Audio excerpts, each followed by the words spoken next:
Doctor said it was impossible.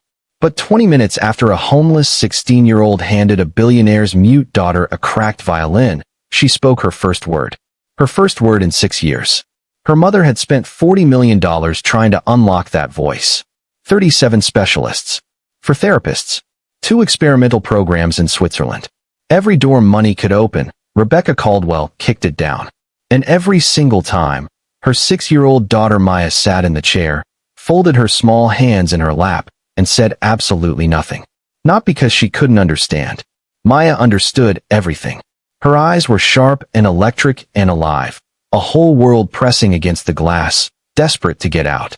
She simply hadn't spoken since the night her father died. No amount of money had ever reached the place inside her where that silence lived.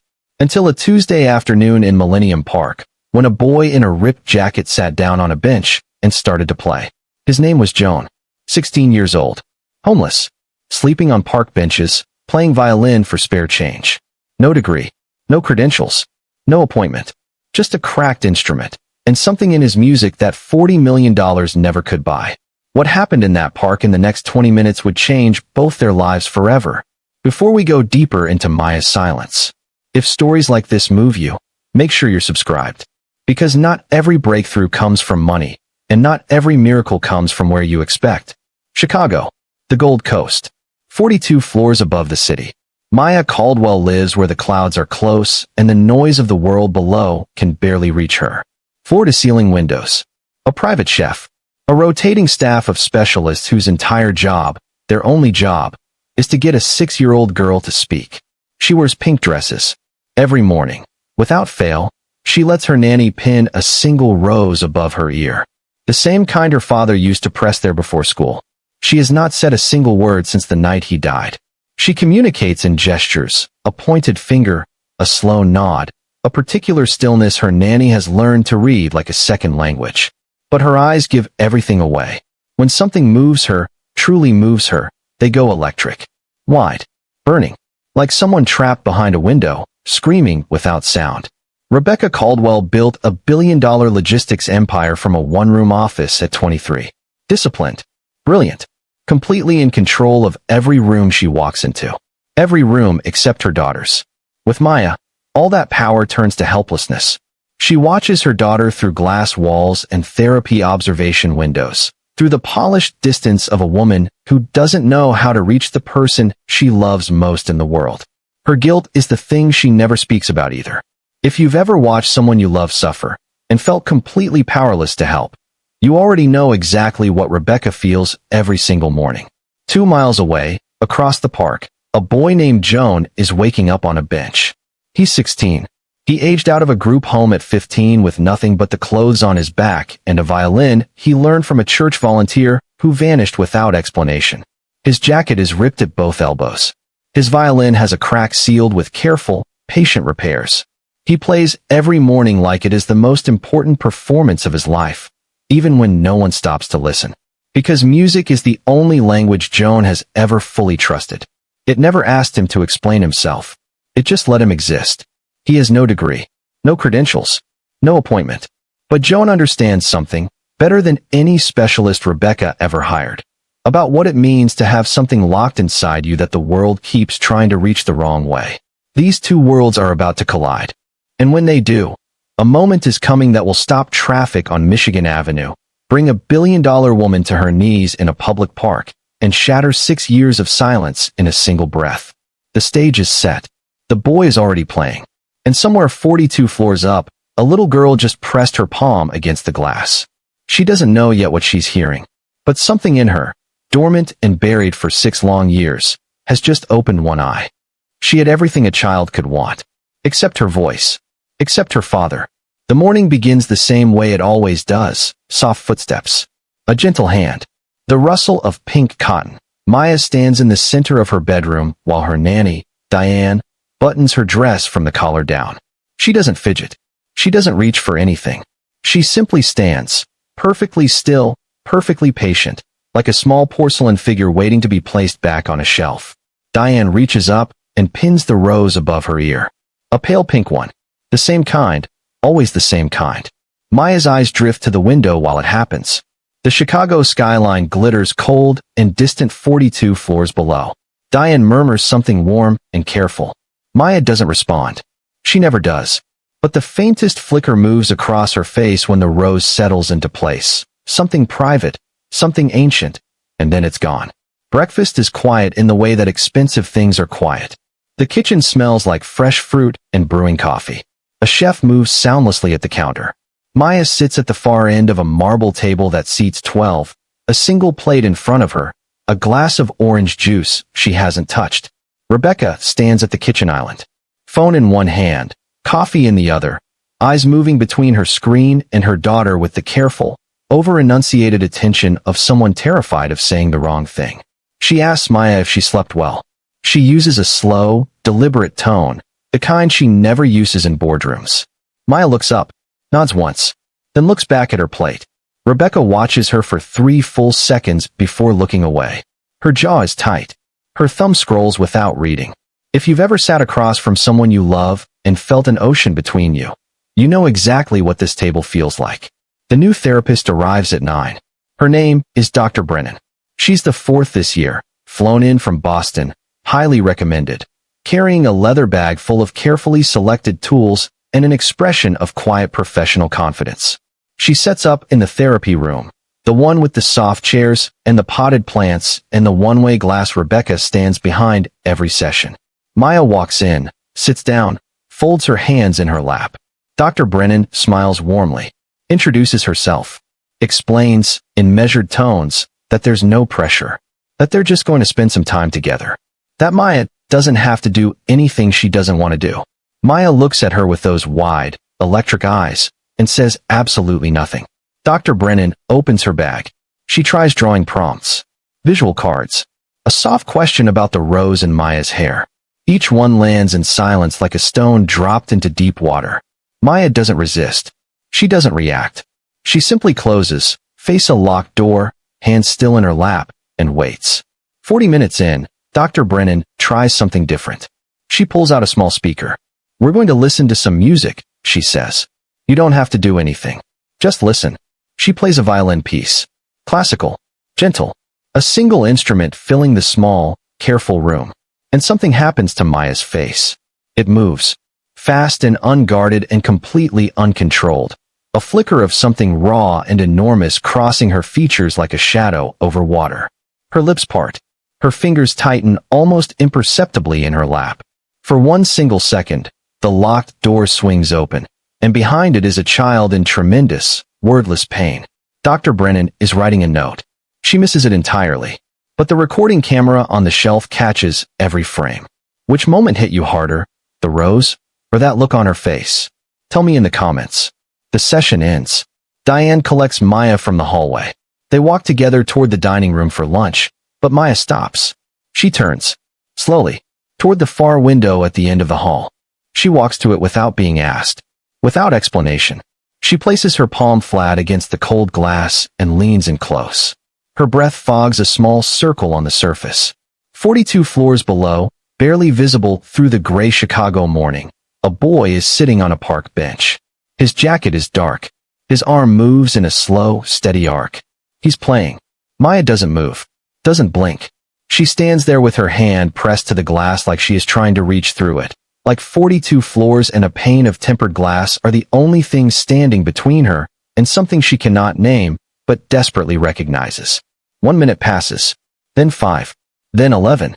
Maya, Diane's voice, soft and warm from the hallway. "Lunch is ready, sweetheart." Maya doesn't move. Her eyes don't leave the park. And deep inside her, in the place 6 years of silence had sealed shut, something has just opened one eye. Subscribe and hit the notification bell. Because what happens the next time she sees that boy in the park will change everything. He wakes up the way he always does. Alone. The bench is damp. The Chicago morning is gray and heavy, the kind of cold that settles into your bones before you're fully conscious. Jones sits up slowly, rolls his neck, and shakes the dew from his jacket like it's the most ordinary thing in the world. Because for him, it is. He's 16 years old, and this is his life. He reaches under the bench before he does anything else, before he stretches, before he checks the sky, before he thinks about food. His hand finds the violin case, and his shoulders drop half an inch. Still there. Still safe. He pulls it onto the bench beside him and just rests his hand on the latches for a moment. Then he opens it. Slowly. Carefully. The way you open something that matters. The violin inside is old. The body has a crack along the lower bout, sealed with repairs so patient and precise they look almost like stitching. Joan lifts it out with both hands, tucks it under his chin, closes his eyes, and begins to play. Nobody stops. People move through Millennium Park the way they always do in the early morning. Joggers, dog walkers, a man in a suit talking loudly into his phone. Nobody slows down. Nobody looks. Joan plays anyway. He plays like the trees are listening. Like the gray sky overhead has leaned in close. He plays for 90 minutes before a single coin drops into the open case at his feet. He doesn't even look down when it happens. He's already somewhere else entirely. If you've ever given everything you had to something, and felt like the world walked right past, you know exactly what this bench feels like. Comment below, what kept you going? This is how Joan learned to exist. In fragments, in the margins, in the spaces between other people's lives. The group home first, then the church on Wabash Avenue, where a volunteer named Mr. Elias showed up every Tuesday with instruments and patience, and the kind of quiet attention that nobody had ever aimed at Joan before. Mr. Elias handed him a violin one afternoon without ceremony. Just here. Try this. And something happened inside Joan's chest that he didn't have words for then, and barely has words for now. Like a door opening in a room he didn't know was there. Music didn't ask him where he was from. It didn't check his paperwork. It didn't look at him the way people looked at boys from group homes. It just let him in. Then Mr. Elias stopped coming. No explanation. No goodbye. Just gone. Joan kept playing. He always keeps playing. The morning crowd thins. The sun climbs a little higher behind the clouds. And then, from the path that curves along the south edge of the park, a small group appears. A woman in a nanny's uniform, walking beside a little girl in a pink dress. 3 steps behind them, partially screened by the tree line, 2 men in dark coats move in the careful, practiced way of people being paid to watch. The little girl is walking the way Joan recognizes. The way he's walked most of his life. Present in body. Absent in everything else. Her eyes are fixed on the middle distance. Her hands hang at her sides. She is here, but not here. Somewhere far inside herself where nobody else has a key. Joan is mid-phrase when it happens. The girl stops walking. Not gradually. Not a slow drift. She stops, completely, instantly, like someone hit a switch. Her chin lifts. Her head turns. She turns toward the sound of the violin with the focused, helpless precision of a compass swinging north, like her whole body has made a decision her mind hasn't caught up to yet. The nanny reaches for her arm. The girl is already walking. Straight toward the bench. Straight toward Joan. She sits down 3 feet away. No greeting. No explanation. She just sits, and she looks at him, and her eyes are wide and burning and full of something enormous and wet. Tears, standing in her eyes, but not falling. Like she's been holding them so long she's forgotten how to let them go. Joan sees them. He doesn't stop playing. He doesn't flinch or stare or slow down with the clumsy concern of someone who doesn't know what to do with another person's pain. He just plays softer, slower, like he is adjusting the music to fit the size of her grief. The song finishes. The last note dissolves into the morning air. Joan lowers his bow. He looks at her, not with pity, not with the careful professional distance of someone trained to handle broken things. Just looks at her, one human being to another. And then he holds out the violin. You want to try? Maya's hand rises from her lap. Slowly. It rises and trembles and stops. Fingers suspended in the air, an inch from the strings, an inch from something she has been moving toward without knowing it for 6 years. Behind the tree line, a radio crackles. One of the men in dark coats raises it to his mouth. His eyes are locked on Maya. His voice is low and urgent. He's calling for Rebecca. Her fingers are an inch from those strings. And the moment is about to be shattered. Subscribe and hit the notification bell, because what happens next will take your breath away. She hadn't reached for anything in 6 years. She reached for this. Maya's fingers close around the neck of the violin. And the world goes still. Not the park. The park keeps moving. Pigeons scatter. A jogger passes. The wind off the lake pushes through the trees overhead. But in the small, charged space between a homeless boy and a silent little girl, everything stops. Because this reaching, this wanting, this deliberate closing of a small hand around something hasn't happened in 6 years. Not since the last morning her father was alive. Joan doesn't react with surprise. He doesn't look up at the security detail or glance toward the path. He just looks at Maya's hand on the instrument and adjusts his own grip gently, calmly, like this is simply the next thing that happens. Here, he says quietly. Like this. No clinical language. No therapeutic framework. Just, here like this. The way Mr. Elias once said it to him on a Tuesday afternoon when the world was very loud and he needed it to be quiet. He guides her right hand to the bow, wraps her fingers around it with the patient precision of someone who has learned that some things can't be rushed. Maya watches her own hand like it belongs to someone else. Like she is a passenger in a body that has just decided, on its own, to come back to life. She draws the bow across the string. The screech that comes out is spectacular. Sharp and indignant, and completely wrong. It cuts across the park like something being torn. Maya flinches hard. Her shoulders come up to her ears. And Joan laughs. Not a polished, careful laugh. Not the managed, reassuring kind adults aim at children when they're trying to soften a failure. A real laugh. Warm and sudden and completely unguarded. The kind that can't be faked. Like the screech of that bow was the funniest, most wonderful thing he's heard all morning. Something flickers across Maya's face. Not a smile. Not yet. But the ghost of one. The shadow a smile leaves behind before the face remembers it's forgotten how. Her lips twitch. Just once. Just barely. When is the last time someone laughed with you instead of at you? And it changed everything. Tell me in the comments. Joan sets her up again. Same grip. Same posture. Slower this time.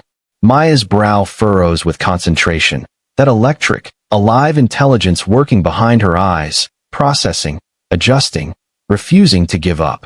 The second attempt is better. Still rough. Still searching. The third produces 2 notes that almost belong together. On the fourth attempt, 4 notes emerge. Thin. Wavering. Cracked at the edges.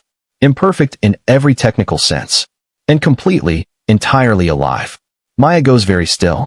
She stares at the violin the way you stare at something that has just answered you. Like she asked a question she didn't know she was asking, and the instrument looked back and said, I hear you. I've always heard you. Her eyes fill. She doesn't look away from the strings. Neither does Joan. The footsteps come fast and certain from the left. Rebecca Caldwell moves through the park the way she moves through every room, like the space was built for her arrival. Her coat is perfectly cut. Her face is composed. But her eyes are doing something complicated and fast, sweeping the scene in front of her in a single sharp assessment. The bench, the boy, the ripped jacket, the dreadlocks, the cracked violin with its careful homemade repairs, the 0 credentials, the complete absence of any institutional framework or professional oversight, or any of the 37 things she requires before allowing someone near her daughter. Her face closes like a vault. She reaches Maya in 4 steps and takes her hand. Firmly, not cruelly, but with the absolute, unmistakable authority of a woman who has made her decision before she even arrived. Come on, sweetheart. It's time to go. Maya goes. She always goes. She is an obedient child in the way that children are obedient when they've learned that resistance costs more than compliance. But she turns back. 3 steps away from the bench, she turns. Her eyes find Joan's across the distance. And hold. Just for a moment. Just long enough for something to pass between them that has no name and needs none. Grief recognizing grief. Silence recognizing silence. 2 people who have both learned what it means to carry something the world doesn't know how to hold. Joan doesn't wave. Doesn't call after her. He just meets her eyes and stays steady. Present. Unhurried. Like he has nowhere else to be and all the time in the world. Rebecca pulls Maya gently forward. The moment breaks. In the car, the city slides past the tinted windows in silence. Rebecca sits straight, phone face down in her lap for once, eyes forward. But every 30 seconds, every 20, her gaze drops. To Maya's right hand. Still curled. Fingers soft and slightly bent. Held in the exact shape of a violin neck. Like her hand went somewhere and hasn't fully come back. Rebecca says nothing the entire drive home. But she cannot stop staring at it. That night, the penthouse is quiet. Maya is asleep. The rose is on the nightstand. The city glitters 42 floors below. Rebecca sits at her desk, opens her laptop, and begins to type a description, precise and detailed, into the private investigator's contact form she has used before for background checks on executives, on contractors, on anyone who gets close to things that matter to her. She tells herself it's a security check. Standard protocol. Due diligence. She finishes typing, moves the cursor to send, and stops. Her hand rests on the mouse. The screen glows against her face in the dark. She sits there for a long time, longer than a woman who has never hesitated in her professional life has any reason to sit.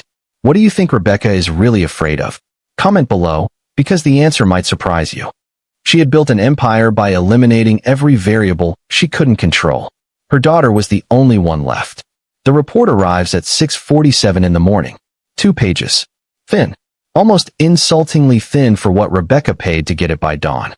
She reads it standing at her kitchen island, coffee untouched beside her, and her eyes move through it fast, the way they move through contracts, through acquisition briefs, through documents she needs to absorb and act on immediately. No permanent address. No family of record. Group home history, aged out at 15. No criminal record. No known associates flagged for concern. 1 juvenile citation for sleeping in a public space, dismissed. A name, Joan, and a violin, and nowhere to go. That's it. That's all there is. Rebecca sets the pages down. Her instinct fires anyway, because this is what she does. This is the mechanism that built the empire, the reflex that identifies variables, isolates risks, and eliminates anything that hasn't been vetted, credentialed, and approved. The report isn't alarming, but it isn't clean either. And in Rebecca Caldwell's world, anything that isn't clean gets managed. She calls her legal team before 7. A park notice is drafted by 9. Quiet, civil, carefully worded. Nothing aggressive. Just enough to establish that certain areas of Millennium Park fall under the private scheduling of a permitted therapy program. Just enough to make a bench inconvenient. By 10, a new specialist is booked on a flight from Boston. Rebecca stands at her office window and looks out at the city below and tells herself this is the right call. Measured. Responsible. Exactly what any good mother would do. If you were Rebecca, would you have sent that report? Or would you have let it go? Tell me in the comments, because there is no easy answer here. By day 2, Maya has stopped eating. Not dramatically. Not in a way that announces itself. She simply sits at the table, looks at her plate, and doesn't lift her fork.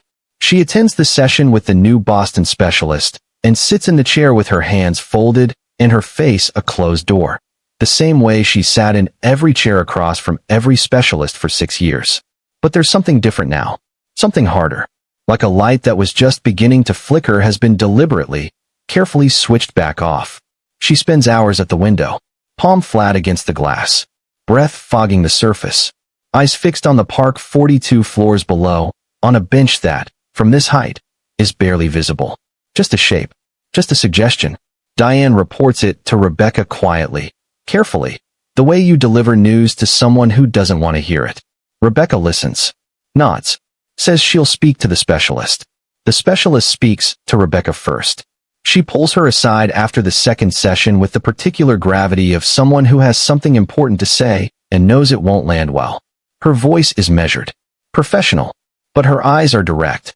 Something reached her last week. I don't know what it was. But whatever you did differently, or whoever you let near her, it opened something real. And I need you to understand something, Mrs. Caldwell. A pause. Closing it back down is going to cost you more than you want to pay. Rebecca doesn't respond. Her face is perfectly, expensively still, but her jaw tightens by a fraction.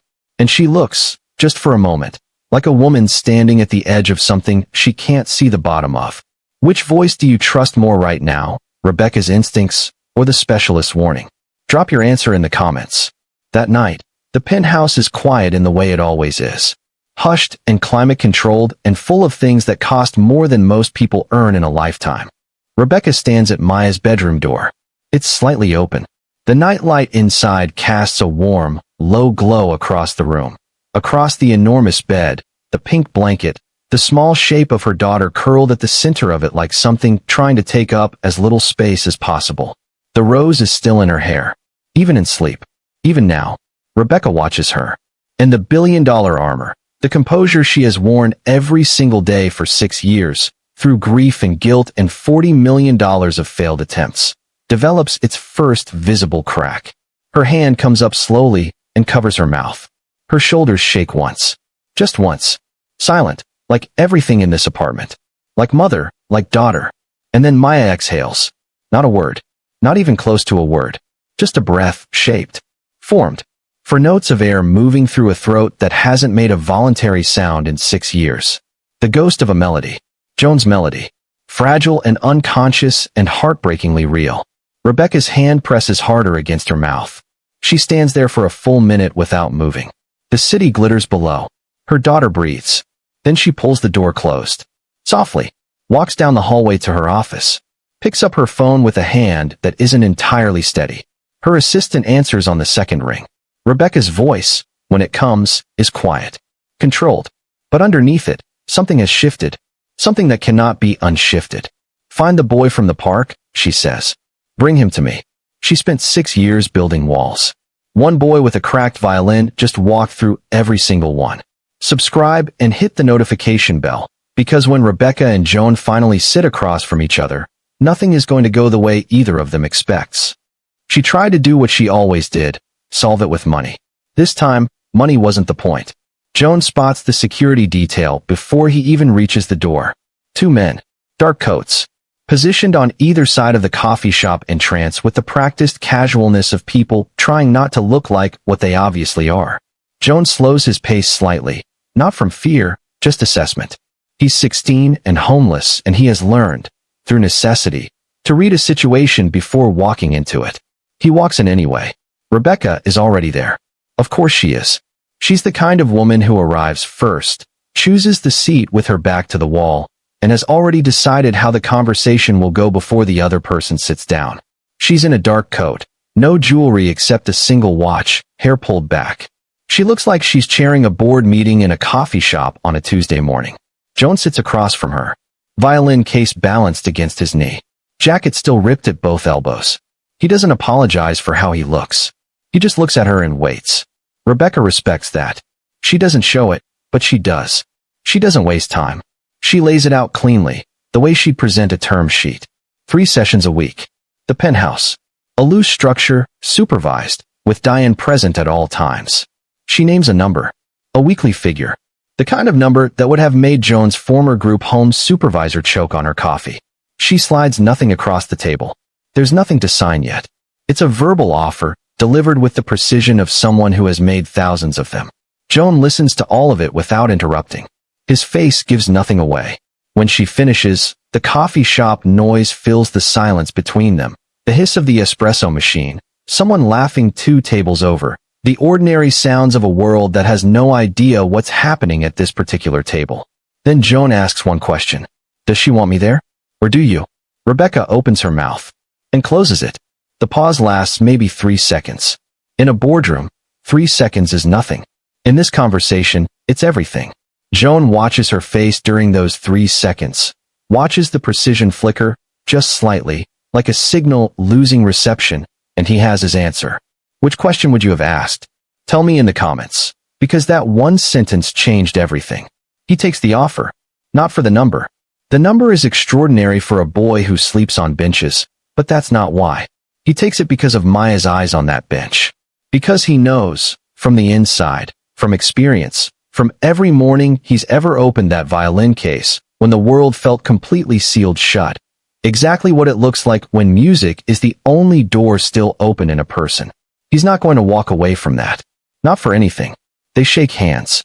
Rebecca's grip is firm and dry and practiced. Joan's is steady. Outside, one of the dark-coated men opens the door for Rebecca as she leaves. She doesn't look back. Joan sits for a moment longer, hand resting on his violin case, watching the street through the window. His expression is unreadable, but his jaw is set. He's already decided. The first session is 2 days later.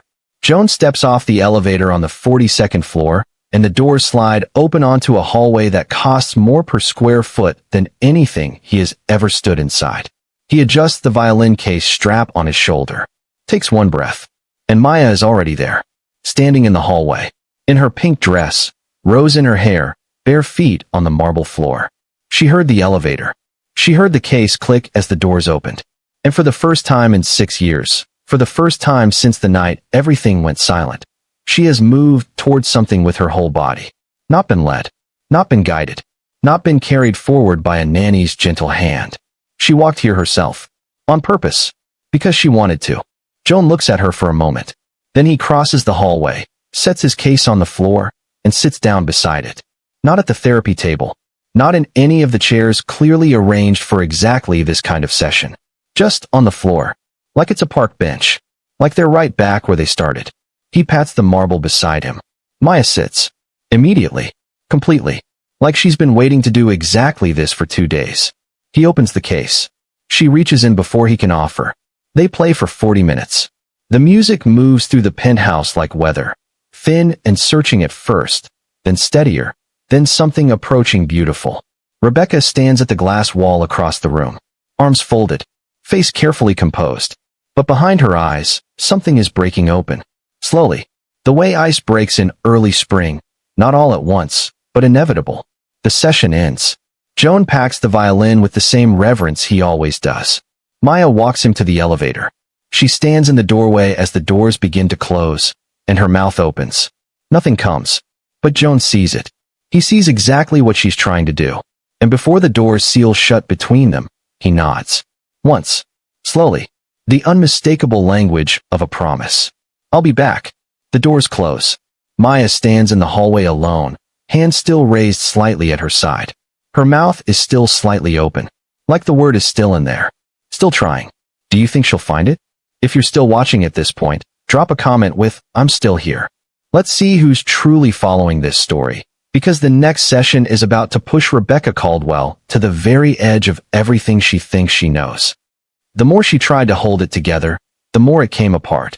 The first 2 sessions are something close to magic. Joan arrives. Maya is already in the hallway. They sit on the floor. The violin comes out. The music fills the penthouse like light fills a room. Imperfect, searching, alive. Rebecca watches through the glass and feels things she doesn't have words for yet. Things she hasn't felt in 6 years. And then the 3rd session arrives. And Rebecca cannot help herself. It starts small. It always starts small with people like Rebecca. A certified music therapist, highly credentialed, warmly recommended, brought in simply to observe and provide developmental context.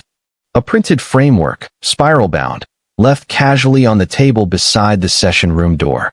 A quiet conversation with Joan beforehand, professional and reasonable, in which Rebecca explains that she's done some research, and there are proven progressions for cases like Maya's, and it would be wonderful if he could loosely follow the outline structure.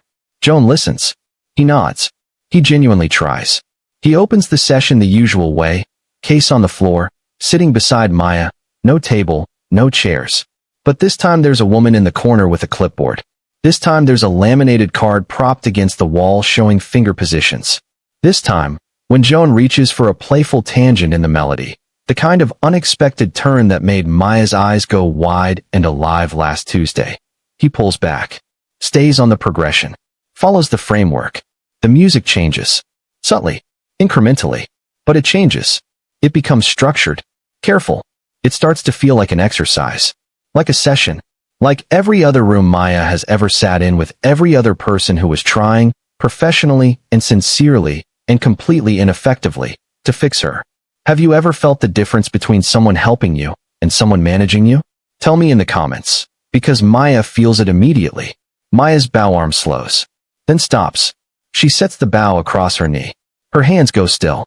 And that closed-door expression, the one that hasn't fully appeared since the sessions began, the one Rebecca had started to believe was finally, permanently receding, slides back across her face like a curtain being drawn. She doesn't reach for the violin again. The music therapist makes a note on her clipboard. Joan sits very still for a moment, looking at Maya's hands in her lap. Then he looks up, through the glass wall, directly at Rebecca, and his expression is not angry. It is not unkind. It is simply direct, unflinching. The steady gaze of someone who has decided that what needs to be said is going to be said. He sets his bow down, stands up, walks to the door, and opens it. Rebecca is already moving toward him from the hallway side. Her arms are crossed. Her face is composed. She has her professional voice ready, the measured, reasonable tone she uses when she needs to redirect a conversation she doesn't want to be having.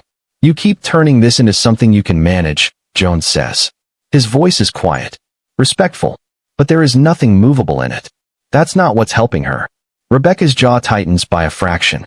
"I'm responsible for her safety, for her development. I need to know that what's happening in that room is structured and evidence-based, and I know." He doesn't interrupt her exactly. He just steps into the space her words leave. "But right now you're more focused on being in control than on what she actually needs. And she can feel it. She always feels it." The hallway is very quiet. Rebecca stares at him. A 16-year-old boy in a ripped jacket, standing in her 42-floor penthouse, telling her something that her attorneys and specialists in a decade of professional success have never once said to her face. Joan doesn't wait for a response. He picks up his case, nods once, politely, without hostility, and leaves for the day. Who do you think is right, Rebecca or Joan? There are no easy answers here. Drop your thoughts in the comments. Rebecca stands in the hallway for a long moment after the elevator doors close.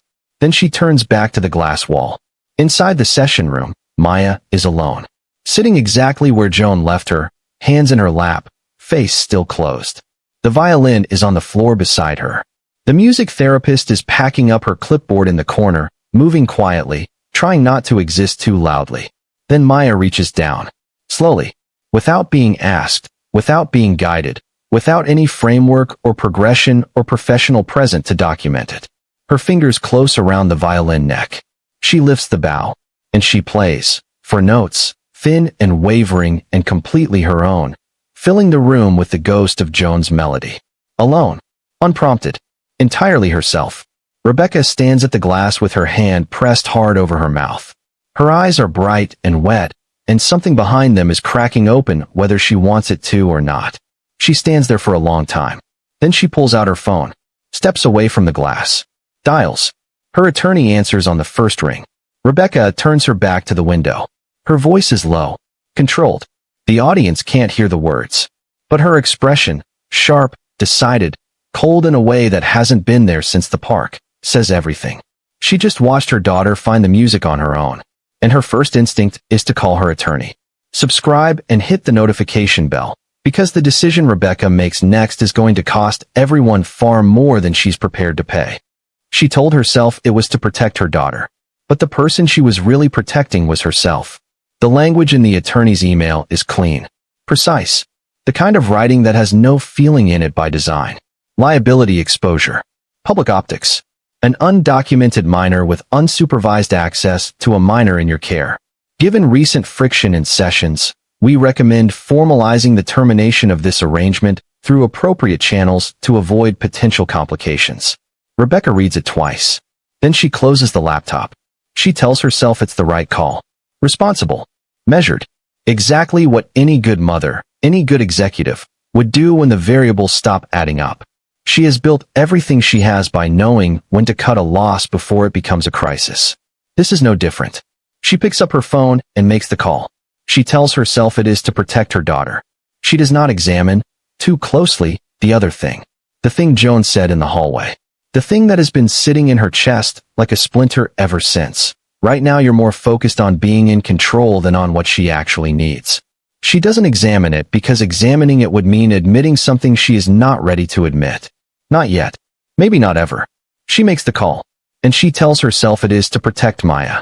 If you've ever made a decision you knew was wrong but made it anyway, you already understand exactly what Rebecca is doing right now. Tell me in the comments. The next morning is golden. Cool and clear, the kind of Chicago autumn morning that makes the park look like a painting. Joan is already on the bench when Maya arrives with Diane. He sees them coming and his face opens. That warm, unguarded expression that has no performance in it. And Maya's pace quickens slightly, the closest thing to running she's done in 6 years. They sit. The case opens. The violin comes out. For 11 minutes, it is perfect. Then the footsteps come from the east path. Measured. Official. A city officer in uniform, moving with the careful deliberateness of someone who has been briefed and does not enjoy his assignment. Beside him, a woman from social services in a gray coat, carrying a folder. Joan sees them first. His bow arm slows. Stops. He lowers the violin to his knee and watches them cross the grass toward the bench with the expression of someone who has been found before and knows exactly what this walk means. The officer is kind about it. That almost makes it worse. He addresses Joan by name, quietly, respectfully, and explains that there are some concerns that need to be sorted out, and if he'd come along peacefully, it would all be straightforward. His hand closes gently but firmly around Joan's arm. Joan doesn't fight. He doesn't argue. He stands up slowly, and he does one thing. Just one thing. He looks at Maya, and Maya looks back at him. Her eyes go wide. Her face, that careful, closed, protected face, cracks open completely. She watches the officer's hand on Joan's arm, and something moves through her expression that has no name, but is older than language. It is the face of a child watching someone be taken. Again, the violin slips from her hands. It hits the grass with a dull, hollow sound. And then Maya screams. 6 years of silence detonating in a single sound, raw and total and enormous, tearing out of her small body with a force that seems physically impossible. It is not a child's cry. It is not a tantrum. It is grief and fury and 6 years of locked, compressed, desperate feeling exploding outward all at once, filling Millennium Park from edge to edge. Traffic on the adjacent street stops. Not slows. Stops. Heads turn from 100 yards away. A woman drops her coffee. 2 joggers freeze mid-stride. The officer's grip loosens on Joan's arm. Joan turns around. His eyes are wet. He looks at Maya, this 6-year-old girl in a pink dress, standing in the grass with her whole body shaking. And his face does something complicated and quiet and completely unguarded. The scream fades. The park holds its breath. And in the trembling silence that follows, Maya takes 2 steps forward. Her mouth opens. Her throat works, straining around something unused and rusty and desperate, something that has been sealed behind 6 years of grief and waiting and locked doors. 2 words come out. Fractured. Rough. Barely more than breath given shape. Don't go. 20 feet away, behind the tree line, Rebecca Caldwell's knees give out. She grabs the nearest bench with both hands. Her composure, the billion-dollar armor, the iron spine, the controlled and polished surface she has presented to the world every single day for 6 years, dissolves completely. Tears she has not cried since the night her husband died come all at once, silent and total. Her daughter just spoke. Because someone is being taken from her. Because Rebecca made the call. The officer looks at Rebecca. Joan looks at Rebecca. Maya looks at Rebecca. The whole park looks at Rebecca. The most powerful woman in Chicago is standing 20 feet away, gripping a park bench with both hands, tears streaming down her face. And everyone is waiting to see what she does next. What would you do if you were Rebecca, right in this moment? Comment below, because her next 10 seconds are going to define everything that comes after. Subscribe and hit the notification bell. Because what Rebecca does next, right here, right now, in front of everyone, will either save this or destroy it forever. She had spent 6 years trying to fix her daughter. She finally understood she was the one who needed to change. Rebecca lets go of the bench. She straightens, wipes her face once with the back of her hand. A single, decisive gesture, the way you close a door you're done hiding behind. She looks at the officer and gives a small, clear wave. Just that. No explanation. No legal language. Just go. The officer hesitates for half a second. Then he releases Joan's arm, exchanges a glance with the social services woman, and they both step back. They don't leave entirely. They drift toward the path, far enough to give space, close enough to watch. Joan stands where he was, violin case at his feet, rubbing his wrist slowly where the grip was. His expression is unreadable. Rebecca's security detail moves toward her from the tree line. She raises one hand without looking at them. They stop. She crosses the park alone. No coat pulled tight. No phone in her hand. No attorney's voice in her ear telling her how to frame this. Just Rebecca Caldwell, walking across the grass in her expensive shoes, toward a bench where a 16-year-old boy is waiting with his arms at his sides, and his chin level, and absolutely nothing to prove. She sits down beside him. Not across. Beside. Close enough that their worlds, the 42-floor penthouse and the park bench, the billion-dollar empire and the cracked violin, are occupying the same 12 inches of space. She is quiet for a long moment. The park moves around them. A bird calls somewhere in the trees. Maya stands a few feet away, watching her mother with those wide, electric eyes, the rose still slightly crooked in her hair from the scream. Have you ever had to say sorry for something that cost you everything to admit? Tell me in the comments. Then Rebecca speaks. I made a terrible mistake. Her voice is low, steady, but stripped of every layer of professional polish. No boardroom cadence, no controlled delivery. Just the bare, exhausted truth of it. And I made it because I was afraid. Not of you. Not of anything you did or didn't do. A pause. Her jaw works. I was afraid because you could reach her. And I couldn't. After 6 years and $40 million and every specialist on the planet, a 16-year-old boy on a park bench could reach my daughter in 20 minutes. She stops, swallows, and instead of being grateful for that, I try to take it away. The park is very quiet. Joan looks at her for a long moment. His face doesn't offer easy forgiveness. He's not built for performance, and he won't pretend the last 24 hours didn't happen. But he's also not built for bitterness. He's a boy who has been failed by nearly every adult he's ever encountered and kept showing up anyway. He knows what it costs someone to say what Rebecca just said. He reaches down, picks up his bow, and without a word, he begins to play. Quietly, just for the three of them. A melody that is part Joan, part the music Maya has been reaching toward, part something entirely new, a sound that belongs to this bench, this morning, this impossible, painful, cracked open moment. Maya moves first. She crosses the grass in 4 small steps and climbs onto the bench. Not beside Joan. Between them. She settles herself in the narrow space between a homeless boy and a billionaire mother and leans her head, slowly, carefully, like something she is not entirely sure she's allowed to do, against Rebecca's arm. Rebecca goes completely still. She doesn't breathe. She doesn't reach back, doesn't pull Maya closer, doesn't do anything that might disturb the fragile, extraordinary weight of her daughter's head resting against her. She just sits, eyes forward, jaw trembling, present in a way she hasn't allowed herself to be in 6 years. The music continues. The golden morning light moves through the trees.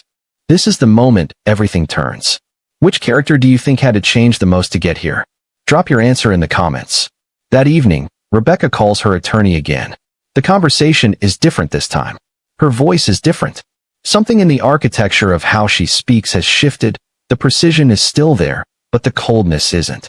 She talks about housing assistance, about legal guardianship options and what they would require, about school enrollment, about documentation, about how to clear a path for someone who has never had one cleared for them before. She is not buying Joan. She is not managing him or containing him or folding him into a framework she can supervise. She is simply clearing the path. The difference, she is learning, is everything. 2 days later, Joan stands in a small apartment 2 blocks from Maya's school. Empty walls, clean floor, a window that looks out onto an ordinary street. He stands in the center of the room for a long time, very still, the way he stood over his violin case every morning on the bench, absorbing something too large to process quickly. Then he sets the case on the floor and opens it. He reaches for the violin and stops. The crack along the body, the one he sealed himself, carefully, patiently, over months of small repairs, is gone. The wood is smooth and clean and whole. The repair so expertly done, it looks like it was never broken at all. Rebecca had it fixed. Without telling him. Without making it an announcement, or a gesture, or a transaction. She just quietly made it whole. Joan runs his thumb along the smooth wood. Once. Slowly. And something in his face, that careful, steady, self-contained expression he has worn like armor since he was 15 years old, breaks open quietly. Not with sadness. With something harder to name. Something that lives on the other side of a very long time of having nothing. His eyes fill. He doesn't wipe them. He just stands there in his first real room, holding a violin that someone cared enough to heal, and lets himself feel it. Subscribe and hit the notification bell. Because in the final chapter, Maya picks up that bow one last time. And what comes out of that violin is going to stay with you long after this story ends. She hadn't spoken a word in 6 years. Now she had something to say. 3 weeks later. Millennium Park at golden hour. The sky above Chicago is doing something extraordinary. Layers of amber and rose and deep burning gold pressing through the gaps in the clouds, casting long warm shadows across the grass. The kind of evening that makes the city look like it was painted by someone who loved it. The same bench. Always the same bench. Joan has the violin out. He's teaching Maya something new today. A melody longer and more complex than anything they've tried before. Full of turns and colors and feeling. The kind of piece that asks something real from the person playing it. Not an exercise. Not a progression from a laminated card. A real piece of music that breathes. Maya's bow arm is steadier than it was 3 weeks ago. Noticeably, remarkably steadier. Her posture has found itself. Shoulders back, chin tilted just slightly. The unconscious physical grammar of someone whose body is learning a language it was always meant to speak. Her notes still waver at the edges. Still crack in places, thin and searching. But they are fully, completely, unapologetically hers. Nobody else in the world would play this piece exactly this way. And that is exactly the point. Joan guides her through a difficult passage, humming the line quietly so she can feel where it wants to go. Maya's brow furrows. She tries it. The notes scatter. She tries it again. Closer. Her jaw sets with a determination that looks, in this light, remarkably like her mother's. When is the last time you watched someone find something they were made for? Tell me in the comments, because this bench right now is one of those moments. Rebecca sits beside them. Not behind glass. Not at a managed distance with her arms crossed, and her phone in her hand, and her professional composure arranged like armor. Just there. On the bench. Close enough to feel the warmth of them. Present in the simple, unhurried way she has been slowly, painstakingly learning over 3 weeks of sitting still and letting things be what they are. She is not fixing anything right now. She is not optimizing or supervising or consulting a framework. She is just a mother, sitting on a park bench in the golden hour, watching her daughter play. It is the hardest thing she has ever done. It is also the only thing that has ever worked. Joan slows as they approach the final bars of the piece. He plays them through once himself, clean and unhurried. Each note landing with the quiet authority of someone who has spent years learning exactly where music lives. Then he lowers his bow and looks at Maya. Her turn. Maya takes a breath. She draws the bow, and she plays the final bars alone, all the way through, without stopping, without flinching, without folding her hands in her lap and going quiet. The notes waver and crack and soar and land, and the last one hangs in the golden Chicago air for a long, trembling moment before dissolving into the sound of the city around them. Silence. Joan looks at her. His expression is warm and steady and completely without agenda. Again he asks. Maya is quiet for a moment. She looks at the violin in her hands. Then she looks up at him. And in her eyes there is something that wasn't there 3 weeks ago. Something that has been growing slowly and surely in the space where 6 years of silence used to live. Not fragility. Not the desperate, electric pressure of someone trapped behind glass. Confidence. Small and new and completely real. Again, she says. Just that one word. Spoken with the quiet certainty of someone who has found something she intends to keep and is not planning on letting go. Joan smiles. Wide and warm and completely unguarded. The same smile that appeared the first time she made a screech with his bow, and he laughed like it was the best thing he'd heard all year. And Rebecca laughs. Not a polished, social laugh. Not the careful, controlled sound of a woman managing her image in a public space. A real laugh, unguarded and sudden and full. 6 years of held breath releasing all at once into the golden evening air. It surprises even her. Her hand comes up to her mouth and she laughs anyway. Eyes bright and wet, shoulders shaking with something that is equal parts joy and relief, and the particular release of a person who has finally put something very heavy down. Maya looks at her mother. Something passes between them, quick and quiet and complete. Then she turns back to the violin, draws the bow, and plays. The music fills the park. It rises through the amber light and moves across the grass and reaches the street and the trees and the city beyond.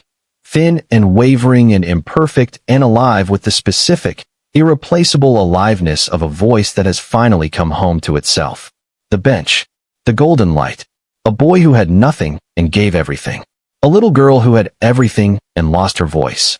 A mother who spent 6 years trying to open a door that could only ever be opened from the inside, and finally learned to step back and let it open. The city moves around them. The light fades slowly.